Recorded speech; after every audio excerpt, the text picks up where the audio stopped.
수요일이 지나고 목요일 새벽이 되면 또 이렇게 또 피곤하기도 하시죠? 그래도 우리 힘차게 인사하고 시작하실까요? 복음이면 가능합니다. 복음이면 가능합니다. 아멘.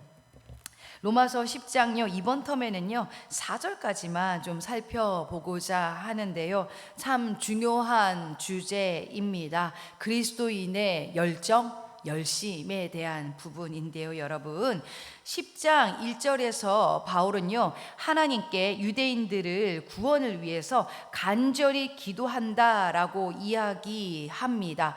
바울의 자신의 동족인 유대인들을 향한 사랑하는 마음이 나타나는 대목이죠. 그들의 구원을 위해서 저는 간절히 기도합니다. 그러나 이러한 바울의 기도가요 당사자인 유대인들에게는 참으로 어처구니 없는 것으로 들렸을 것입니다. 뭐라고?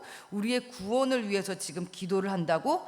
왜냐하면 유대인들은 이미 자신들이 구원받았다고 생각했고 그 사실에 대해서는 한 번도 의심한 적이 없었기 때문입니다. 이렇게 생각할 수 있었던 근거는요 그들의 가진 말씀의 지식과 신앙적인 열심 때문이었죠. 사실 유대인들처럼 열심히 율법을 실천하는 일은 대단한 일이기는 합니다. 그럼에도 불구하고 바울은요 2절에서 그들은 하나님께 열심히 있으나 올바른 지식을 따른 것이 아니다, 올바른 지식을 따른 것이 아니다 라고 말합니다. 그들의 열심 자체가 잘못된 것이 아니라요 열심에 대한 지식과 그 열심에 대한 이해가 잘못되었다라고 바울은 지적하고 있는 것이죠. 유대인들은요 하나님께서 자신들을 구원받을 자들로 선택하셨다라는 그 선민사상으로 인해서 이미 구원받았다고 착각했습니다. 더불어 할례와 같은 종교적 열심과 율법의 준수와 절기마다 드려지는 그러한 예배들을 통해서 자신들이 받은 구원을 지속적으로 유지할 수 있다고 생각했던 것이죠. 어제도 나누었지만 여러분 하나님께서는요 구원받을 사람을 예정하신 것이 아니라 구원받을 방법을 예정하신 것입니다. 기억하고 계시죠? 그 구원의 방법은 무엇이었죠? 그 어떤 신앙의 배경과 종교적 행위가 아니라 믿음으로 구원받을 수 있도록 하셨습니다. 여러분 믿음이란 주님이 나의 구원자라는 것을 신뢰하고 의지하여 내어 맡기는 것이라고 말씀드렸습니다. 그렇게 내어 맡길 수 있으려면 내가 연약한 죄인인 것을 인정하는 것과 내가 이전까지 신뢰하고 의지했던 세상의 가치들을 내려놔야만 합니다. 이러한 과정을 통해서 하나님께서 우리에게 구원의 은혜를 주시고 이로 말미암아 믿음의 열매, 즉 열심, 열정, 순종의 행위가 자연스럽게 맺어져 가고 또 보여지는 것이죠.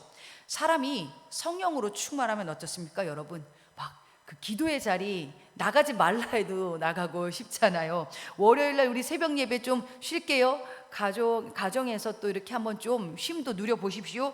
해도 나오고 싶잖아요. 그리고 어떻습니까, 여러분? 말씀이 달게 느껴지잖아요. 요즘 성도님들이 그런 고백들을 많이 해주시더라고요. 사도행전을 넘어 로마서로 넘어가는 이 여정, 로마서 말씀이 쉽지 않은 교리임에도 불구하고 말씀이 달아요 라고 고백해 주시는 성도님들의 고백을 들을 수가 있었습니다. 이게 억지로 들으려고 하는 게 아니라 들려지고 깨달음으로까지 다가오잖아요. 심지어 이전에는 나만 챙기기도 급급했던 내 인생이었는데 성령으로 충만해지니까 믿음으로 살다 보면 어떻게 되어져요? 시선이 영혼에게로 자연스럽게 정말로 향하여집니다. 주변이 돌아봐지고 섬겨주고 싶고, 이게 억지로가 아니라 어떻게 해요? 자연스럽게 되어지더라라는 것이죠. 이것이 올바른 구원에 의해 열심의 이해인 것입니다. 그러나 이 믿음으로 구원받는 과정이요, 우리가 지금껏 살아왔던 삶의 과정과는 자꾸 부딪히게 됩니다. 내가 연약한 존재이고 또 죄인인 것을 인정해야 되고, 내가 의지했던 세상의 것들을 내려놓아야만 하고, 그토록 익숙한 자기 증명이 아닌 자기 부인의 과정을 우리로 하여금 어떻게 해요? 불편하게 만든다라는 것입니다. 그런데 선민의식, 열심은 어때요? 나에게 뭔가 막 특별함과 존재감과 성취감을 느끼게 하기에 참 매력적으로 다가오잖아요. 3절에 보니까 하나님의 의를 모르고 자기 의를 세우려고 힘써 하나님의 의에 복종하지 아니하였다라고 기록되어 있습니다. 예배와 기도와 헌신과 봉사라는 신앙의 열심이 결국 나의 문제를 해결받거나 나의 존재감을 확인해 가려는 수단으로 사용될 경우에는요, 그 열심은 문제가 될 수 있습니다. 한 성도님이 그런 말씀을 해주더라고요. 특정 성당에 그 고3 학부모님들이 많이 유명하대요. 고3 학부모님들이 몰리기로 많이 유명한데, 그 이유가 뭐냐면은 열심히 종교 생활을 하고 거기서 요구하는 그 모든 신앙의 일들을 열심히 수행을 하면 우리 아이가 그 해에 대학을 잘 간다라는 거예요. 그 얘기를 제가 실제로 들었어요. 그래서 모든 거기서 요구하는 신앙의 행위들을 마음 다해 정말 열정으로 참여를 한다라는 거예요. 무엇을 위해서? 우리 아이의 자녀의 성공과 우리 어떤 내가 목적하는 그것을 위해서요. 그런데 여러분, 그런 어떤 특정 그런 장소뿐만 아니라 오늘날 교회 안에도 여전히 많이 있습니다. 이걸 해야지 내가 뭔가 좀 내 문제가 해결받을 것 같고, 내가 이렇게 열심히 해야 뭔가 내가 지금 바라고 원하는 그 뜻과 계획이 이루어질 수 있는 것 같은 그러한 마음의 상태, 그러한 열심은 어때요? 문제가 될 수 있다라는 것입니다. 이러한 열심의 부작용은 무엇입니까? 자신이 원하는 것을 결국 그렇게 열심히 하다가 하나님께 받지 못하면 이전에 그 열심만큼 하나님에 대한 분노를 가질 확률이 더 크더라고요. 분노가 아니더라도 급속도로 신앙에 대해 회의감을 갖거나 냉랭함을 가질 수가 있습니다. 저는 의외로 이렇게 돼서 실망하고 낙심하는 지체들을 현장 속에서 참 많이 보아왔습니다. 그들이 한결같이 그런 고백하더라고요. 목사님, 제가요, 얼마나 열심히 특심이었는지 모릅니다. 제가 주일학교 교사를요, 10여 년 이상 했어요. 선교 활동도 열심히 했어요. 심지어요, 구제 활동도 열심히 했어요. 그런데 왜 내가 지금 이것밖에 안 되는 것인가요? 라고 고백하는 그러한 분들 저 의외로 여러 명을 경험을 했다라는 것이지요. 이게 즉 뭐예요? 우리가 이러한 마음으로 열심을 행하였다라는 것입니다. 인간적인 열심이었다라는 것이지요. 또한 이러한 열심은요, 자신의 존재감을 목적하고 있기 때문에 자신보다 더한 열정이 보여지는 지체를 향해서는 열등감을 가지게 되고요, 자신보다 열정이 못한 지체를 향해서는요, 우월감과 비난을 가질 수 있게 되는 것이죠. 그래서요, 전에도 한번 얘기를 했지만 너무 열심히 특심인 분들은요, 어느 순간 자기도 모르게 교회 안에 감시자가 되어 있더라라는 것이죠. 그래서 저희 현장은 그렇지 않지만 그냥 심심치 않게 교회 안의 현장에서 그걸 봅니다. 권사님, 오늘 새벽 예배 왜 안 나오셨어요? 그죠? 집사님, 오늘 주일날 왜 안 보이셨어요? 그런데 그 영혼을 향한 어떤 걱정과 사랑보다는 어때요? 진짜 그 자리에 왜 안 나왔냐? 나는 나왔는데 당신은 왜 못했냐라는 어떤 그러한 이야기가 물론 인사치레일 수도 있겠지만 누군가에게는 상처가 되고 불편함이 될 수 있다라는 것입니다. 이러한 것들이 열심히 어때요? 인간적인 열심에서 그릇된 그러한 모습을 나타낼 수 있다라는 것이죠. 그러한 그의 열심이 믿음으로부터 자연스럽게 맺어진 열심이라면 어떻습니까, 여러분? 정말로 성령께서 역사하시는 열심이면 보여지면 보여질수록 자신의 유익을 넘어서 공동체에 좋은 유익을 준다라는 것입니다. 저희 교회는요, 여러분, 우렁각시들이 많습니다. 아시죠? 이분들은요, 누군지 몰라요. 누군지 모르는 상황에서 구제하고 선교하고 섬기고, 정말로 어떻습니까? 존재감이 없으시려고 애를 쓰셔요. 그러한 모습들이 어때요? 공동체를 살리고 좋은 유익을 가져다 주잖아요. 여러분은 어떠십니까? 우리의 열심은 우리 자신과 우리가 속한 공동체에게도 좋은 유익과 영향력으로 작용하고 있습니까? 아니면 여러분의 열심이 누군가에게 불편함을 주고 상처를 주고, 그러한 열심이 또 인정받지 못할 때에 서운함을, 섭섭함을 느끼지는 않으시는지요? 한 번쯤 나의 열심을 한번 점검해 보아야 할 것입니다. 포도나무에 포도 가지가 붙어 있으면 어떻습니까? 그냥 붙어만 있어도 절로 열매를 맺듯이요, 우리가 예수 그리스도의 사랑 안에 거하면 거할수록 우리 안에 하나님에 대한 사랑과 열정은요, 저절로 보여질 수밖에 없습니다.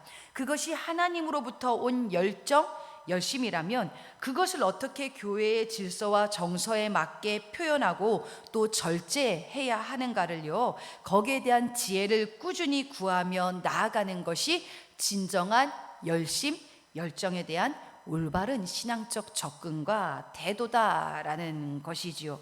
여러분, 저와 여러분이요, 예수 그리스도의 십자가의 사랑을 뜨겁게 먼저는 경험할 수 있기를 원합니다.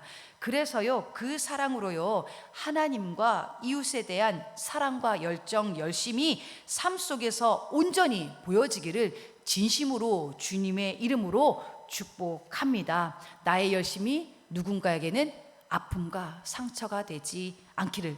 그런데 이렇게 얘기하면은 에이, 그래서 나 열심히 하지 않을래 라고 하시면 안 됩니다. 그게 아니라요, 분별하면서 더욱 이 열심이 하나님으로부터 온 것이 맞는가, 온 것이라면 자연스럽게 되어져 간다, 지혜롭게 하나님께서 허락하여 주신다라는 것이지요.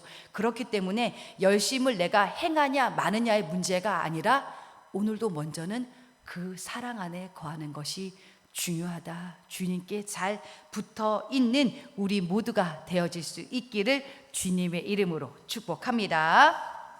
이 시간 우리 로마서 10장 말씀을요, 우리 다 같이 한 목소리로 합독하도록 하시겠습니다.